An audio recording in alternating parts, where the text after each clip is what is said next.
சூட்டும் பூவுக்காக நெடுங்கூந்தலாடுது. நீ வைக்கும் பொட்டுக்காக நடுநெத்தி வாடுது. ஆத்தாடி ஒன்னத்தானே உயிர் நாடி தேடுது.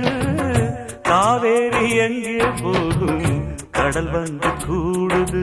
அந்திப் பொழுதில் தென்னங்கிளையில் தென்றல் கூத்தாட மையை எழுதி மஞ்சள் குருவி கையை கோத்தாட. அடங்காத ஆசை கொண்டு நானும் போராட. உனக்கென பிறந்தவ ரெக்க கட்டி பறந்தவ இவதான். என விட உனக்கு இங்கு மனசுக்கு பிடிச்சவ எவதான். ஊரையெல்லாம்